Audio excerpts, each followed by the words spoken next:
அம்மா உங்கள் ஓனர் எங்கம்மா? ஓனராக்கா அவங்க கொஞ்சம் வெளில போயிருக்காங்கக்கா. என்னாச்சு? அது ஒன்றும் இல்லைம்மா, 2 நாளாக நெஞ்சு வலி. அவள்கிட்ட கேட்டுட்டு எதனா ஹாஸ்பிட்டல் போகலாமா, என்ன பண்ணலான்னு கேட்கலாம். அக்கா அதெல்லாம் ஒன்றும் இருக்காதுக்கா. இருங்க, ஏதாவது நீங்கள் சாப்பிட்டது செரிமானம் ஆகாமல் இருக்கும், கேஸ்ட்ரிக் ப்ராப்ளமாக இருக்கும். நான் உங்களுக்கு டேப்லெட் கொடுக்குறேன், அதை போடுங்க, சரியாக போயிடும். சரிங்களா? என்னங்கக்கா, இது நைட்டு சாப்பிட்டுட்டு இந்த மாத்திரையை போட்டு தூங்குங்க, எல்லாம் சரியா போயிடும். சரிங்களா? நல்லா சரியா போயிடும். The next day. ஹலோ.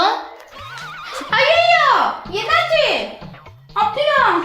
ஐயோ பாவம், என் பெஸ்ட் ஃப்ரெண்டு. சரி இப்போ உடனே வந்துடுறேன். என்னாச்சு சிஸ்டர்? அது ஒன்றும் இல்லைம்மா, என் ஃப்ரெண்டுக்கு ஏதோ 2 நாளாக நெஞ்சு வலியாம். அவள் ஏதோ ஒரு மெடிக்கலில் போய் லூஸ் மாதிரி வேறு மாத்திரை வாங்கி போட்டுக்கிறான். ஹாஸ்பிட்டல் போயிருந்தா காப்பாற்றிருக்கலான்னு சொல்கிறாங்க. ஆனால் அது பைத்தியம் ஹாஸ்பிட்டல் போகாமல் மெடிக்கல் போயிட்டு யாருக்கிட்டேயே வேறு மாத்திரை வாங்கி போட்டு செத்துட்டாலாமா.